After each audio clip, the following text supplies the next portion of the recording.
And what's going on, everybody, and welcome to another amazing episode of the Hot Takes Podcast. We got a very special episode for you guys today as we are once again doing another spotlight interview. I love these kind of interviews. I get great guests on for these to talk about their craft. So we have a very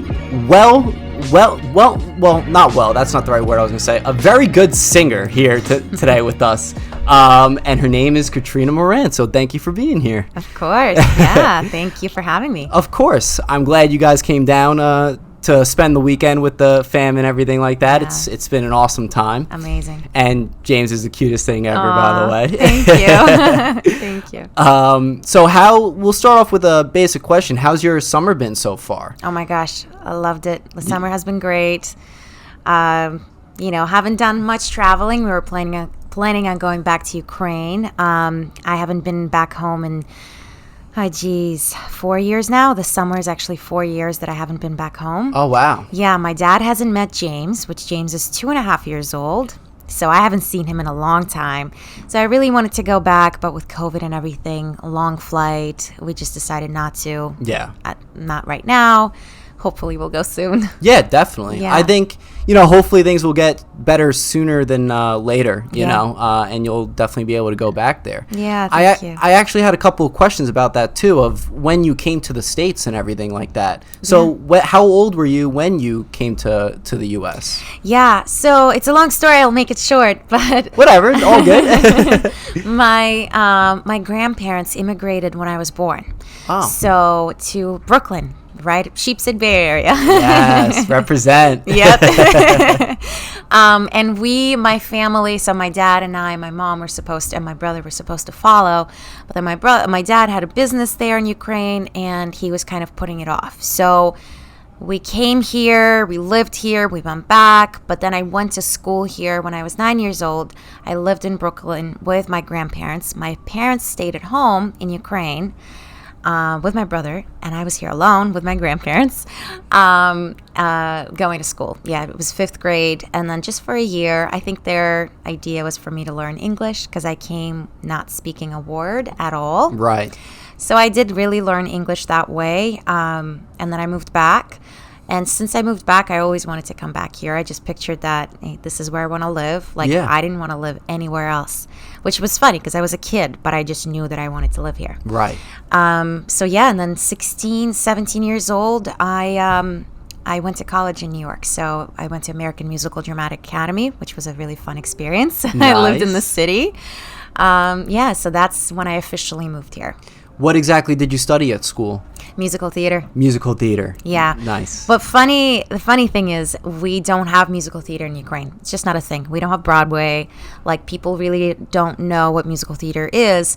I just didn't want to give up acting and singing. I've been acting since I was 6. I've been singing since I was 6. So I really just I didn't know which direction I wanted to go. And I really did enjoy musical theater.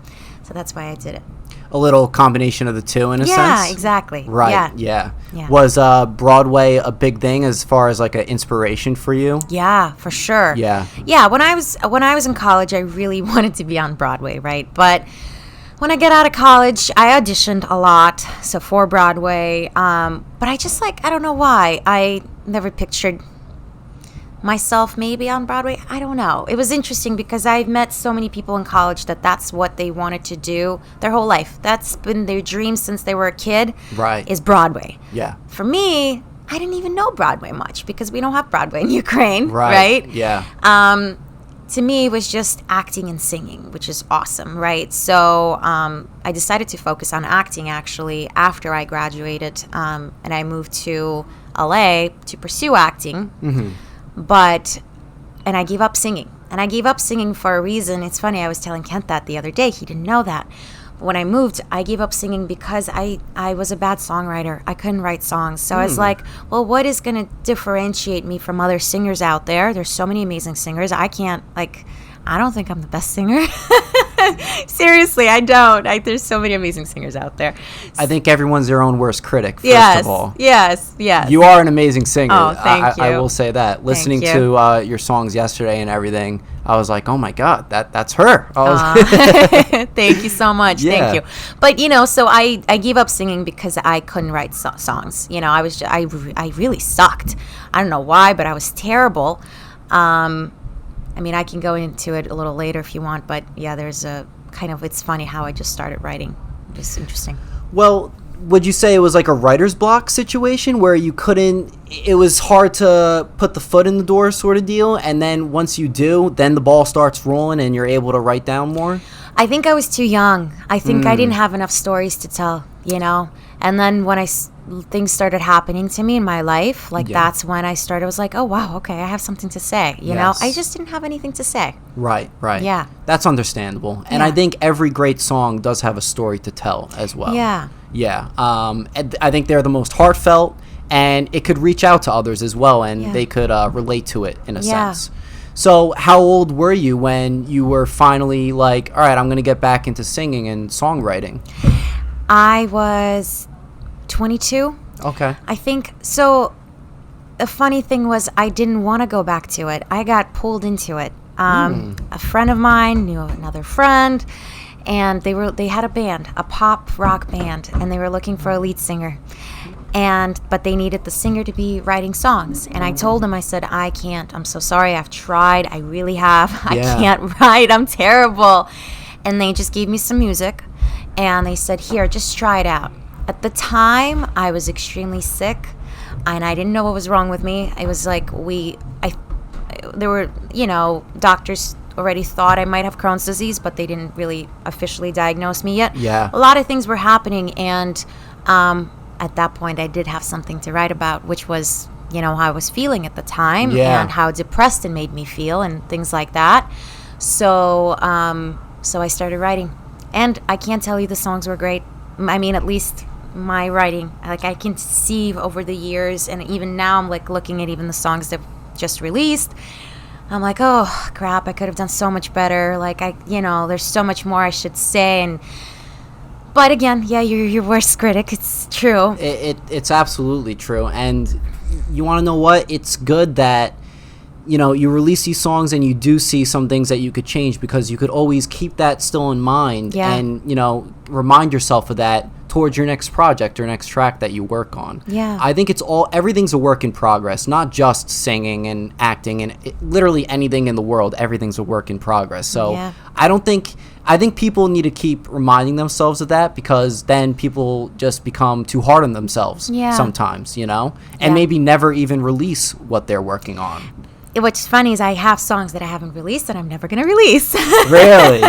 Yes, I do. And just because I was like, okay, this is not good enough, I can't release this, even though I spent a lot of time, a lot of money, investing into the production of it. Sure. I was just like, this is just not good enough. I can't do it. So I've been waiting for a long time to release my songs.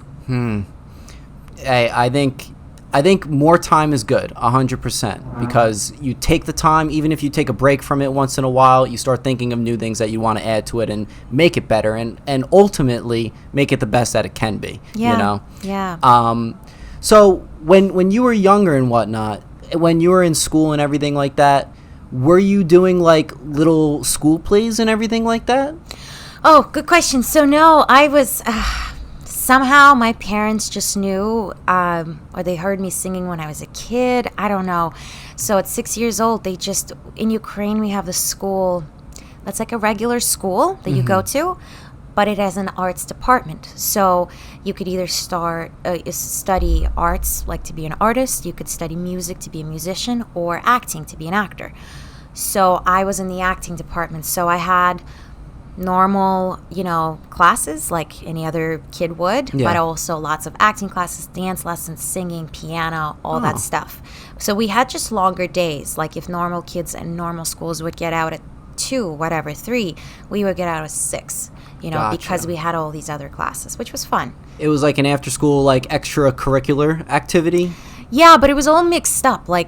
like we would start with acting in the morning. It's not like we would start with math, it was, and then we would do math and reading later. I don't, it's like it was interesting, definitely interesting. It's awesome that they offer that sort of stuff because what weren't you first saying that like the singing and acting and whatnot, it wasn't as big in the Ukraine? Yeah, right. Acting is it's on its own. Musical theater is not. Musical theater isn't. Yeah. Do you have an idea or know why that is necessarily? I don't know. I think it's an American thing. Broadway is just an American thing. I mean, obviously we had some musicals here and there, but I think most of the time they would just come to us, just for a show, for us to see a show. It's not like, I mean, there was like a tour, but even like, even like the most famous shows that you guys have here on Broadway would never even get to us. We were pretty far away from you guys. Right. For sure. Yeah. So what were like some of your biggest inspirations that got you into musical theater? As far as maybe shows that you've seen, artists that you like and whatnot. Yeah. Interesting. Yeah. Chicago was one of my biggest things because growing up, I loved to sing jazz. So when I was singing, I would perform a lot in Ukraine in restaurants, clubs, and I was used to sing jazz. So I really loved any musical theater show that had jazz in it or some sort of jazz, so that's why Chicago was like kind of little jazzy, it's kind of cool. But then obviously when I came here, I studied it so much that, Sutton Foster became my idol for Broadway. I mean, she's just an incredible, amazing singer and an amazing dancer. I could never dance like that. So Sutton Foster was really my main inspiration, I think. What have you seen other Broadway plays? Like the ones that I've seen was like The Lion King. I've seen Wicked. Yeah. Beauty and the Beast when it was still around on Broadway and whatnot. Have you seen most of them, if not all of them? Yeah, I've seen a lot. I've seen Wicked. I've seen The Lion King, Aladdin. I wanted to be in Aladdin actually. Actually, when I graduated AMDA, they were actually auditioning for Aladdin. I never did it, but I remember I was like, oh, I should try, but I never did it. Oh, okay. Yeah, but Evita, Ghost was amazing, and I was so bummed it was, they took it off Broadway. Yeah, I was about to say, I haven't heard of that one before. Ghost was just amazing. Yeah? Amazing, yeah. And then Dear Evan Hansen, Kent and I saw that a few years ago, was also really, really great. A movie's coming out very soon, I think. Okay. So I'm excited to see that. Awesome. Yeah, West Side Story. I mean, really a lot. So I got to ask about this one, Hamilton. Have you seen that one? No, I haven't. Oh my God. I am obsessed with the music in that. I gotta see it. I really want to see it. It's so good. If you have, obviously it's a big difference seeing it live and whatnot. But they have the full recorded Broadway play on Disney Plus. Yeah. Oh, Broadway play? Yeah, wow. Yeah. And that's how I watched it because I was already a fan of the music of it before even watching the play, and I was like, wow, like I've never seen or heard of a Broadway play that does rap music and whatnot. It implicates so rap to it. It's very unique. Yeah. It was such a good idea and absolutely loved it. So whenever you do get the chance, I would love it. Definitely check it out. Yeah. It's different. It's different for sure. Yeah. So did you go through any singing or voice lessons throughout the way when you were younger and whatnot? My whole life. Your whole life you did? My whole life, singing lessons, piano lessons. I was not a fan of piano lessons growing up. They were really boring, but I did it. And now, looking back, I wish I did more of it. I wish I, I don't know, stayed with it more, For sure. It was difficult growing up, when you're like an active kid, you don't want to sit still and try to read music, right? Yeah. But now I wish I did more of it.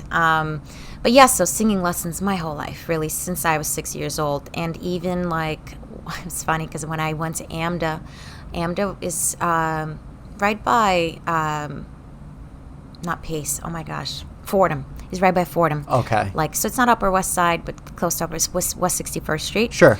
But I would take the train after my AMDA hours, which I would get out at 6. I would start at 7 a.m. Because the days were packed with stuff. Yeah. All the different classes. I would take a 2-hour train to Brooklyn to Bay Ridge area to see my vocal coach. Okay. Yeah, I did that twice a week. And yeah, I would work with her for an hour and a half, and then I would actually go to my grandparents, stay overnight there, and then leave early in the morning back to AMDA. So you were pretty dedicated with this, Yes, for sure. I was, yeah. Was this something you always knew this is what you wanted to do as a living? Yes, I knew I wanted to be a singer my whole life. Yeah. Yeah, I think just my own doubts would, make me not do it. Right. And I love acting, so I knew I had to choose one. I couldn't do both equally. I don't know. So that's my thought process was I have to give something up. So when I was pursuing acting, I gave up singing. Now that I'm pursuing singing, I kind of gave up acting for a little bit because at this point, especially as a mother, a business owner, right. I have to pick something, and I know my soul needs music. Like, I just need to do it for my own, like, even if it doesn't go anywhere. Like, I just want whatever to do makes you happy. Yeah, exactly. Absolutely. Yeah. So when you decided to get more into acting, well, first I want to say I think you're right in the fact that you want to go for something. You don't want to juggle so many things because you're not going to be doing those things like 110%. You want to put full effort into it. Yeah. I feel that way sometimes as far as like the podcast and maybe another video project I'm working on. There was a time I was trying to juggle like the podcast and another project at once. Not only I felt drained. Yeah. I felt drained, but I felt like some of the things I was producing wasn't as good as it could be. Yeah. And like we said again, this will be the motto of the podcast. You could be your own worst critic. It could just be that, Yeah. But I do agree 110% into one thing that you're passionate about is sometimes the way to go, Yeah. I think for me it's so interesting. I know that this is what I want to do with my life, not just because of singing, but because of the songwriting aspect of like me being able to tell the stories I want to tell. Right. And the music too, like the production. I don't do my own production, but I do write music.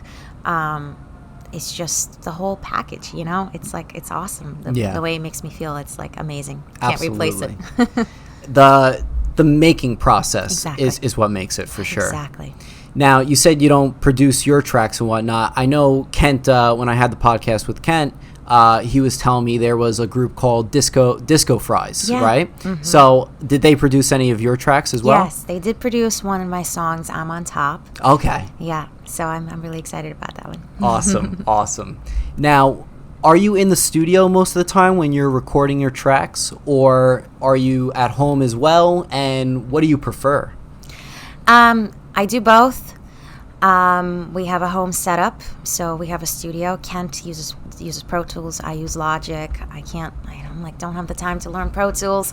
So I prefer the studio, just because, not our home studio, but our outside studio, just because I know it's better to record in Pro Tools, and I don't want to bug Kent every single time. So I'm like, I'd rather just go somewhere, when I can and do it. Another thing is like, okay, if I make an appointment somewhere for a recording studio, I'm going to be there, right? Yeah. But if it's at home, like, baby's not going to go to sleep one day, so I'm going to have whatever, so I always find an excuse not to do it. Yes. So with going to a studio, I have a wonderful studio I work with. They're called Loft Sound Studio in Long Island, which is a far drive for me from Connecticut, but it's worth it. They're wonderful, really, really wonderful. I think it's important to be in like that sort of atmosphere too. When you're recording, you got to be totally in the mode for it. Yeah. I could relate when it comes to working out. I can't do it at home. Yeah. There's too many distractions in the way for me. Yeah. I could either have my video games, I could be editing a podcast. I need to be in the gym, surrounded by other people working out, surrounded by people doing their thing, which is the same thing I want to do too, and just get motivated that way. Yeah. Yeah. And I'm sure recording at home, it has its perks as well. Yeah. It definitely does. But I believe being in that atmosphere is very important. Yeah. Yeah. For sure. I mean, when we record at home, Kent is there, so Kent and I get to create together, which is awesome. That's awesome. We come up with really cool ideas and try new things that I wouldn't try on my own. So it's definitely a creative process when we do it together. For sure. The second song that you released, that was I'm on Top, correct? That's right. That is like my favorite track that you've released. I was telling you yesterday as well. It's the beat, the track of it is excellent. Your lyrics are fantastic in it as well. Thank you. And those were one of the ones that Kent helped you produce as well, as far as like the breathing effect that was in it as well. I found that awesome. A little Easter egg that not everyone's gonna know except for people that watch the podcast and us, you know? Yep, it was so funny. Yeah, I told Kent, I was like, why don't you try to do, because I already did, I remember I did the whispers in like the dance portion. I said the I'm on top part, you know? Yeah. So I did the whispers, and then I told Kent, I said, why don't you try breathing, right? Just doing like a sigh. Yeah. And he's like, really? I'm like, yeah, come on, just try it. It'll just be silly. And he did it. I was like, wow, this is actually really cool. Yeah. Yeah. It came out very well. I don't want to jump further than the questions that I have. So I want to start with your first song that you released. I believe I have the name of it here, unless you want to just say it real quick. Oh, Don't Hold Back. Mm-hmm. Don't Hold Back. The first single that you've released. So congratulations on that. You. That's so exciting. Thank you. So what was the process in making that, and what's the story behind that song?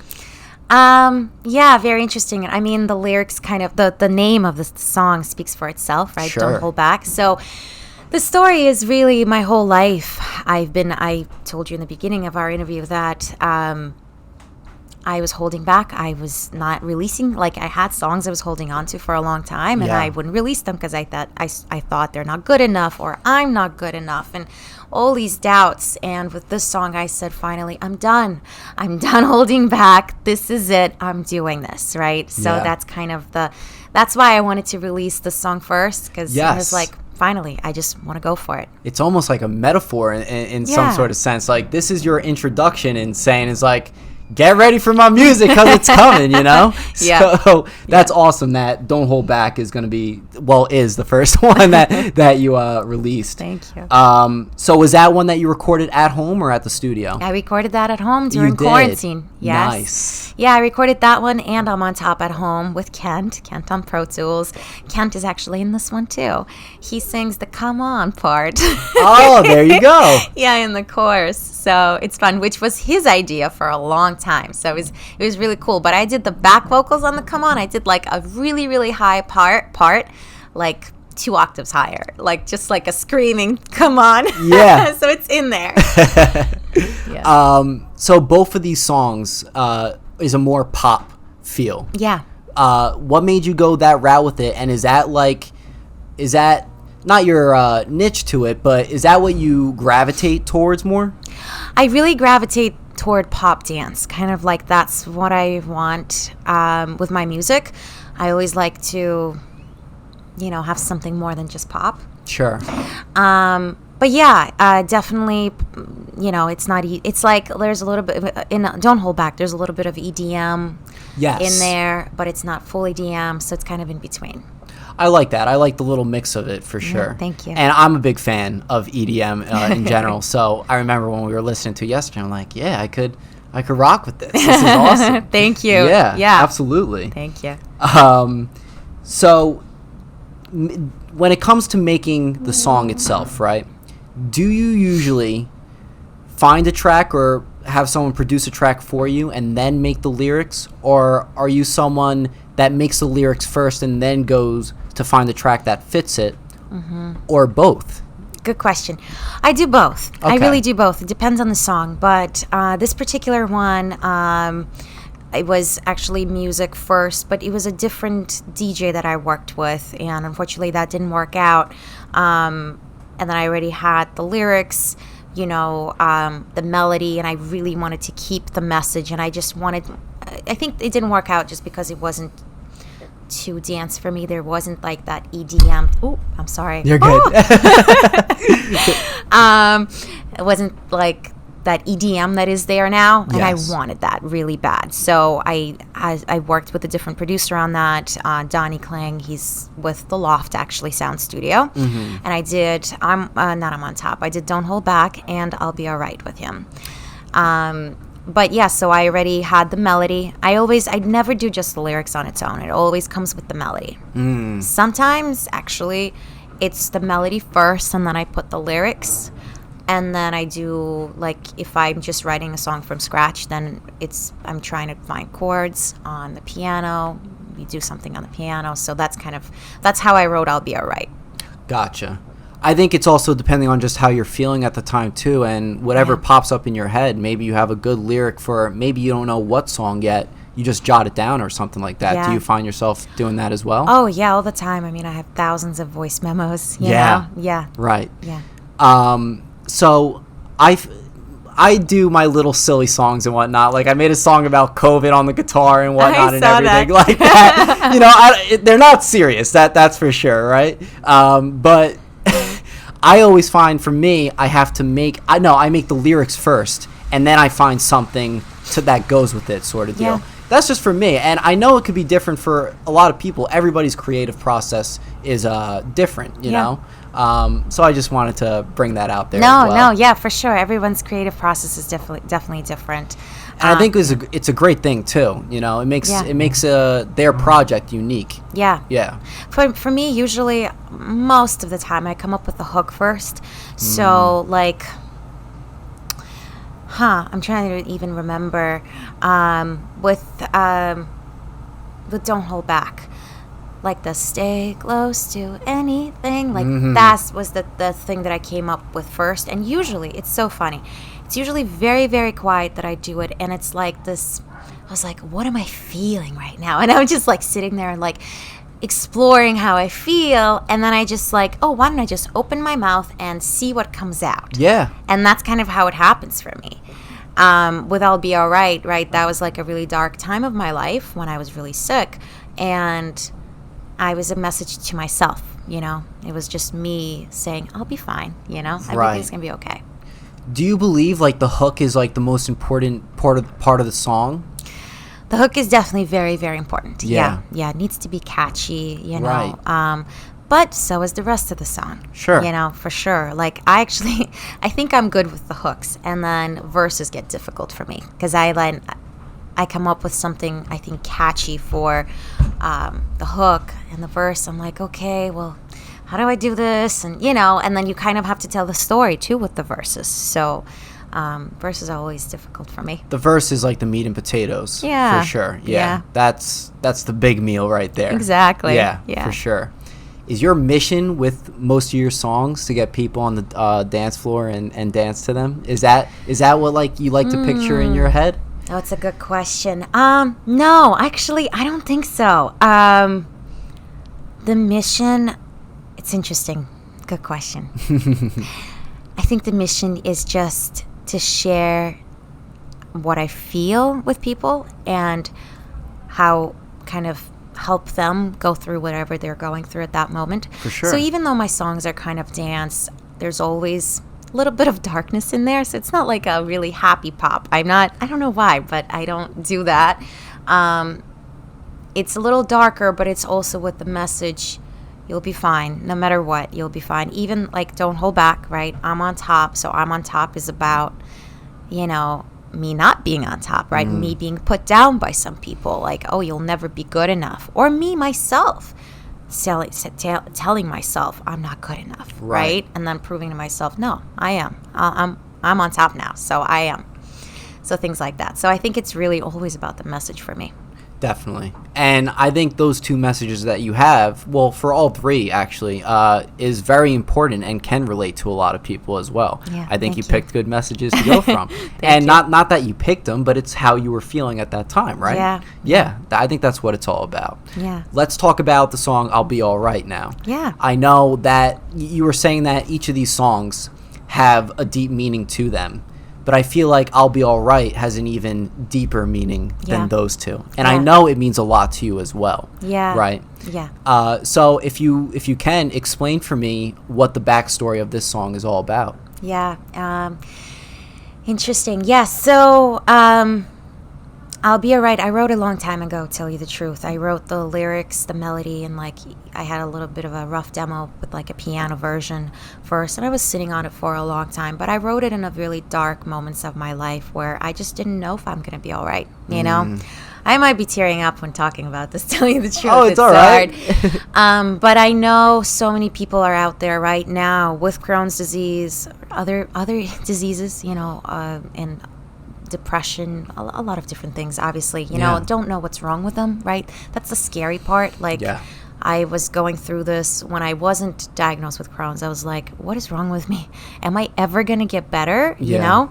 So those are the times where I said to myself, yes, I will be all right. Everything's going to be fine, even though it's hard to sleep at night, even though, right? And the lyrics are just like, that's exactly how I was feeling, you know? It was just that, you know? Yeah. But it's a very important song for me to share the message, spread awareness about Crohn's disease. People don't talk about it because it's like a little bit of an embarrassing disease, you know? And it's also invisible. You know, I was very young when I got sick. I was 21. And I was going to doctors and I looked fine to them. But I was telling them, I'm not fine. I'm extremely sick. I can't eat a thing, you know, and I was losing tons of weight. So, but they wouldn't really believe me. They wouldn't take me seriously. Even my first colonoscopy was, you know, the nurses there said to me before going in, why are you getting a colonoscopy? You're so young. Oh, your colonoscopy is going to come out fine. It didn't. It didn't come out fine. It came out really bad. So, like, just people out there who are currently going through it, you know, just fight for it. You know, it's like the message is you will be better. You will. You just have to fight for it. Like, and I had to really, really fight for it. And there were days where I was like, well, I just don't want to do this. Like, is it going to get better? You know? Yeah. But it will. It will one day, you know? Yeah. That's even frustrating for me to hear that some doctors just thought you were fine and, you know, not really looking into it as much maybe or whatever the case may be. So I think spreading this awareness is very important. Yeah. And the time that you released this song in November, it's for Crohn's and I believe chronic disease month. Yeah. So it was perfect timing for that as well. Yeah. Yeah, definitely. Do you know others that could relate to you with Crohn's disease and whatnot? Other people, you mean, that have Crohn's disease? Yeah. Yes, I definitely have. I built a little circle of people. Oh, you did? Well, at first, when I was going through it, I tried therapy, tell you the truth, like, because I was getting depressed. I was feeling alone, right? Feeling like, why is this happening to me? I was normal. Why am I all of a sudden not normal, right? Right. But there's so many people out there that have this disease. They just don't talk about it. They're walking on the streets and they might be suffering. They might not be suffering. They might be on the right medication and feeling fine, right? Yeah. But I felt alone. So therapy actually didn't help me because I still felt alone, you know? Yeah, right. So I started reaching out to people on Instagram using hashtag Crohn's disease. I mean, just finding people, really. And then I found a support group through Crohn's Disease Foundation. Okay. And tell you the truth, I went to one session and I felt so much better. Just after one session, wow, I was like shocked. There's one girl who, you know, was trying to get pregnant and she was telling her story of how that affects fertility or, you know, and Kent and I were already considering getting pregnant. So I was like, also scared about that. How am I going to be? How am I going to be when I have a baby? So there are people that are already parents and have kids and still have the disease. Some people are in remission, some people are not. So it was very, very interesting to see, and everyone was really helpful and so supportive. That's awesome. That's really great to hear, and I'm glad you found that for sure, and that they offer that as well. It's amazing. I think it's extremely important. Yeah. And, you know, that goes for any disease and whatnot, you know? Yeah. I mean, I know my mom, when she was diagnosed with breast cancer, she went to, like, these spas and whatnot almost with others that are dealing with the same thing or somewhat similar to the same thing. Yeah. And it just made her feel comfortable and everything like that, you know? because you can talk to people about it, and they will understand. Yes. You know, they really. And then another thing is, it's hard to constantly tell your family and your friends the same thing over and over again, right? Like, sure, you feel like they've heard it a million times. maybe, or I'm going to scare them, right, by telling them how I'm feeling currently, things like that. Yeah. So it's just good to go to a completely safe place, right, and just talk as much as you want and hear other people's stories too, right? Yes. Knowing that you're not alone. Absolutely. So are you in remission with it? I am. You are. Yeah. I mean, I'm not 100% right now, just because I was in between medications and things like that. Right. But I am feeling. I'm feeling 90%. That's awesome. Yeah. That's awesome Yeah. to hear. But I will, share this. I was 100% for a long, long time. So it's just, different things happen, and we were planning on getting pregnant again and considered another medication. And that medication just didn't work for me. So we actually had to switch back to my old medication. And that's kind of right now I'm in the middle of that, of, Yeah. seeing when it's going to work. But I'm still doing so much better than I did back in the day. Good. I mean, I can't complain. I'm eating, I'm living my life. So Yeah. I'm happy. You're not letting anything stop you. It's Yeah. awesome. Yeah. Hell yeah. So when it comes to I'll Be Alright, the song, is it because it meant so much to you that you were kind of sitting on it for a little bit? Well, not sitting on it, but constantly working on it? Yeah, I think so. Yeah. But then at the end of the day, I was like, okay, this is it. I have to release this, and put it out to the world. So yeah, it's definitely, that song just means so much to me, because I really want to spread the message, share it around the world, and connect other people that have Crohn's disease, chronic diseases, or anything else, because I think it's not, obviously I wrote about my experience with Crohn's disease, where it came from, for me, but I think anyone can relate to this. It could relate it for any instance. Yeah. Yeah. Absolutely. I love it.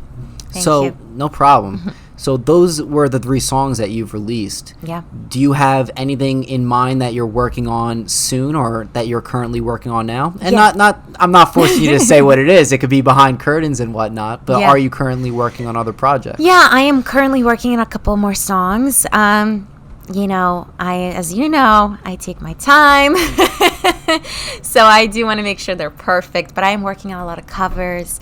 I do lots of mashups where I take 2 different songs and I mash them together. Which I find so creative. I was going to bring that up as well. Oh, thank you. Yeah, thank absolutely. you so much. Yeah, so in the covers that I do, I also try to make them just completely different, and I pick the songs that I think also have a great message, that I want to also share to my fan base or my friends and family. Oh, for sure. With these mashups, it's 2 different songs. Now, what makes you choose those 2 songs to go together? Good question. The message. The message. It's all about the message for me, So I really read the lyrics, and even it could be 2 completely different songs. One could be a ballad, the other one could be a dance song, but it's the lyrics that, okay, what fits? What is this one or sometimes 2 songs could be completely different messages on separately as 2 songs. Yeah. But when you put them together, you take a verse and a chorus or whatever, and they're like, oh wow, this creates a different message. This is so interesting. Yeah, definitely. It's different formulas and it's like the ingredients to make it taste different, you know? Exactly. Yeah, absolutely. So it's really fun. I really do enjoy doing those. It looks like you're enjoying doing them because you've done a couple of them already. How many would you say you've done as far as the mashups? I've done 5. You've done 5 of them. Mm-hmm. Okay, awesome. Yeah, 5 mashups. I'm working on more. You are working on more. Yep. All right, that's exactly I'm working on a bunch more.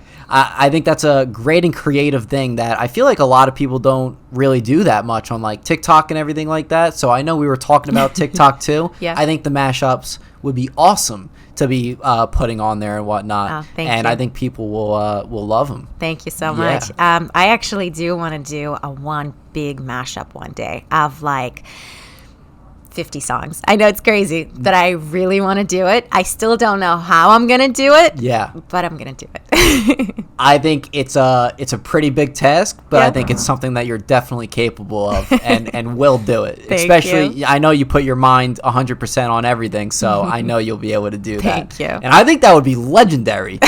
You're talking 50 songs? That's wild. Yep. Thank you. another thing I like about the mashups is that it's not just all about if they sound good together. Like you said, it's about the message as well. Yeah, exactly. Yeah.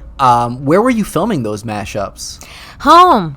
Yeah. Was that at home? That was home. There's our new house that we just moved into. All right. Congratulations. So, thank you. The setup is like not perfect, so I'm going to be improving it, as time goes by. But literally, like, we moved in and we started filming those mashups in our basement, and we didn't even have furniture, but we did the setup and we're doing this. Yeah. So Kent was filming it on his camera. Awesome. Yeah. Especially when you're in the moment too with it, where it's like, yeah, let's do this. Like right now, it's might as well just film it. And while you have that high energy, that fresh energy for it, yeah, I think that's when you have to captivate. Yeah, exactly. For sure. You know? Yeah.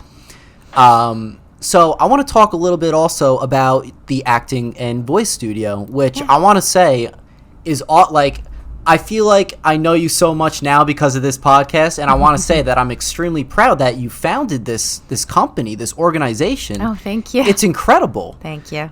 So where did the idea for this first come about? Yeah, that's so interesting. So back in LA, when I was pursuing acting, I was looking for side jobs, and I was working at restaurants, all that stuff, but restaurants weren't, as flexible as I needed it to be, with auditions popping up constantly, or even booking jobs.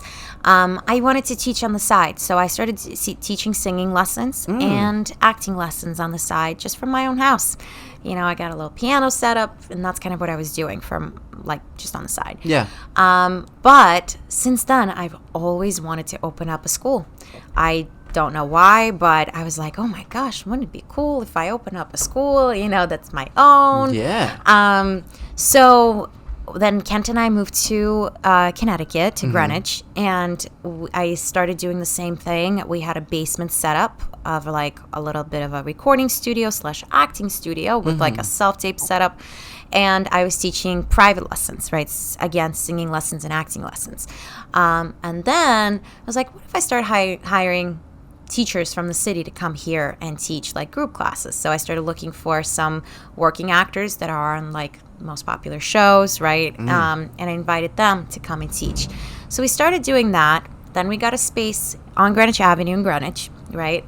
And then I said to Kent, I want to do something in New York.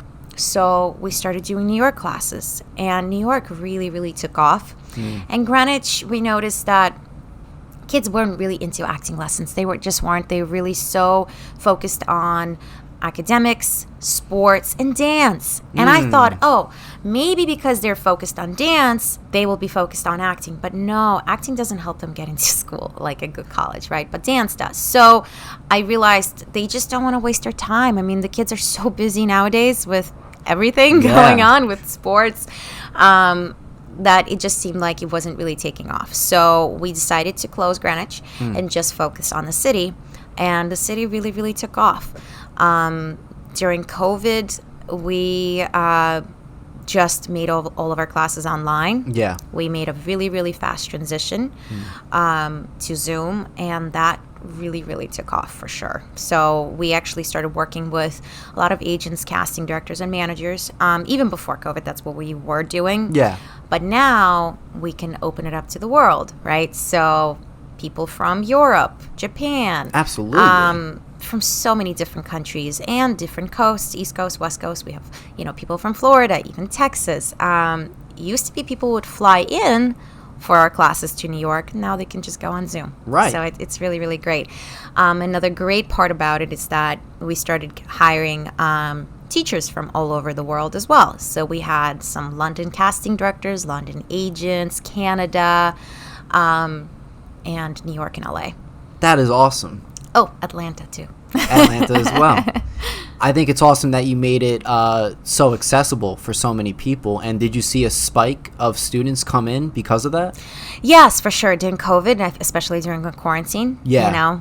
That was it. I mean, and people really were taking lots of classes, working on themselves, making connections with leading industry professionals. So that was great. Now it's an interesting time because, people are not fully ready to go back in person. They're a little bit sick of Zoom. Yeah. So Kent and I are really, figuring out and different things and we have amazing ideas. There's one idea that we're working on that we can't share yet. Okay.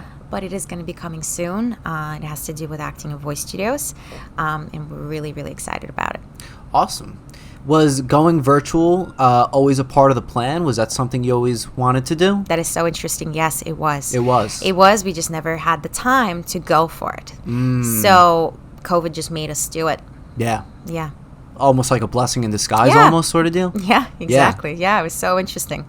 Now, when it came to like the agencies getting involved and getting these teachers on and everything, did you find that being a hard process, or was it easy for you already being in that field with the connections that you already have? Yeah, I think it was easier because we already been in that field. Yeah. And Kent has so many connections, Oh, by for doing sure. his movies and things like that.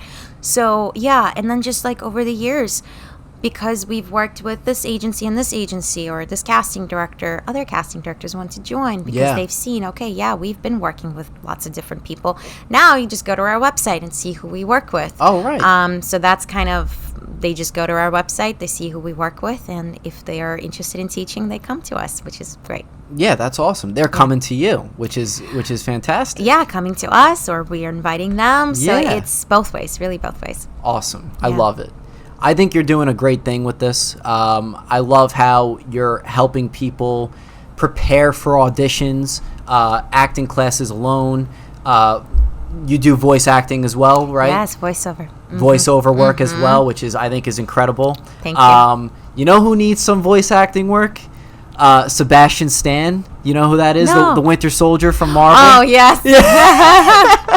I always say that because he's getting So bashed funny. on right now for the cartoon. They think his voice acting is terrible. Oh, really? So Sebastian Stan, we're gonna reference you to acting and voice studios for you to check out. Yes. So how's that? What is that process like as far as the voice acting and voiceovers? Yeah, that's very interesting. So we have, lots of voiceover casting directors teaching our voiceover classes, and so as agents as well. And when the casting directors teach, they have longer intensives where they get to, work every week. They get to work on something. So like a 3-week or 4-week intensive. And it's always also based on different kinds of voice acting and voiceover, right? So there's commercial voiceover, animation, video games. Oh, of course. Promo, stuff like that. So our most popular is commercial. So commercial voiceover, and then animation. People are always interested in animation. We also do youth voiceover classes, right, for youth animation. So we invite casting directors, that help cast shows for Nickelodeon or Disney. So that is awesome. we hire kids. So that's kind of a thing. So they get to share their industry knowledge about that, as well as agents too. So that represent kids for voiceover animation for kids. I think voiceover is so interesting because not only you're voicing. All right, so commercials are awesome. Video games are sick. Yeah. And animation is also awesome because when you're watching something that's animated or playing a video game, right? Like just about anything could happen. Like the limits.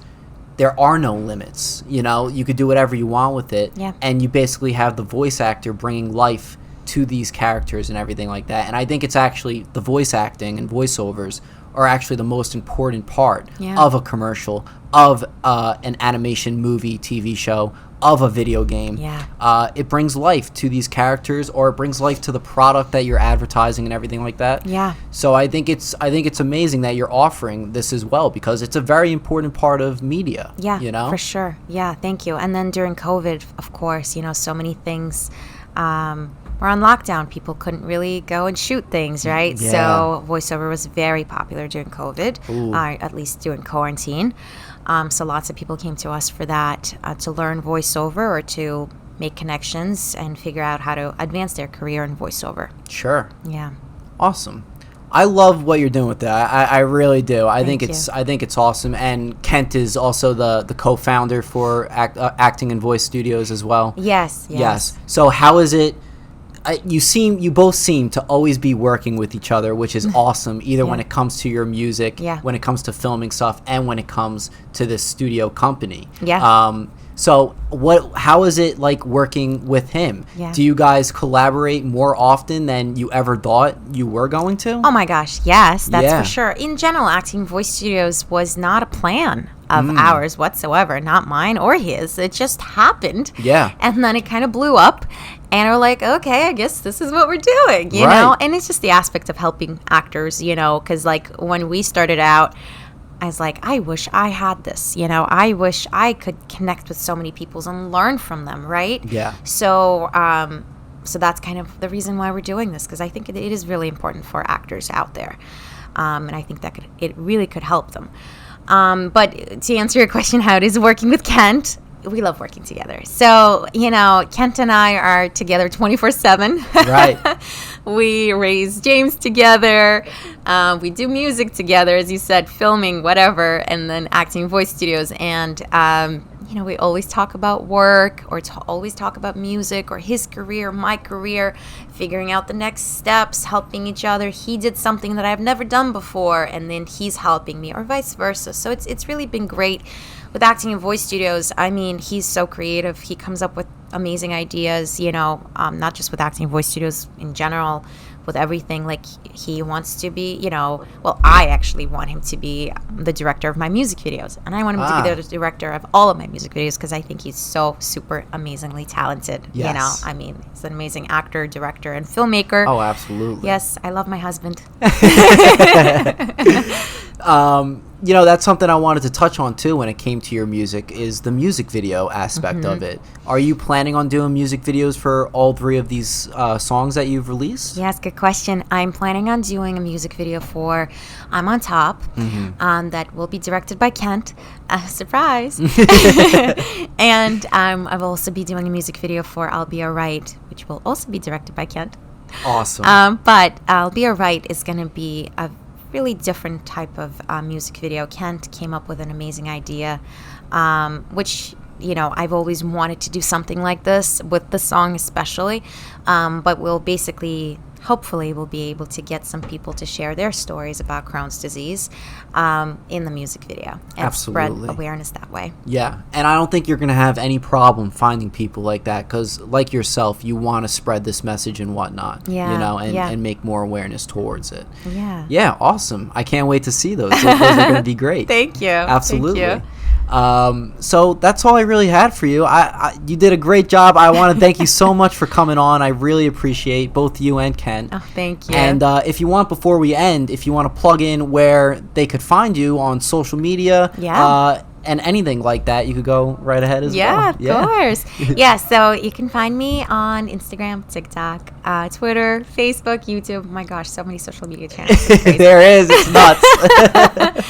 It's just Kat Moran Official on Instagram, and then some other places you can find me by, I believe, Kat Moran Music, but Kat Moran Official, you can find me. Yeah. Okay. Yeah. And all of that is going to be in the description below for them to find you as well. Awesome. So I want to thank you so much once again. I really appreciate Thank this. you. I hope you had a great time as well. Oh my gosh, I had a wonderful time. Thank you so Awesome. much for having me. Of course. And for you guys, if you enjoyed this episode, make sure to like, subscribe, and share. Also follow us on Instagram at Podcast with Frank. I'll be posting clips and of this podcast among other projects that I'm working on for you to check out.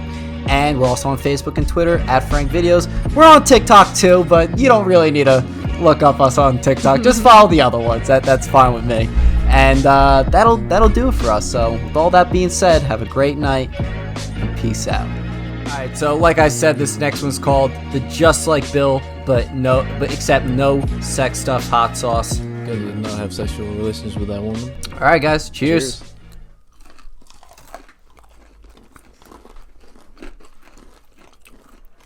It tastes Tabasco-y. Yeah. Mm-hmm.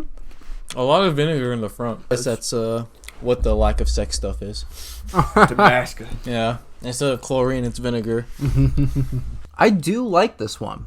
It's not bad. I think it definitely kicks a little bit more of a punch than the classic. It's very like normal hot sauce, not like holy anything. Yeah. Right. Tabasco is really hot for a lot of people though. Mm-hmm.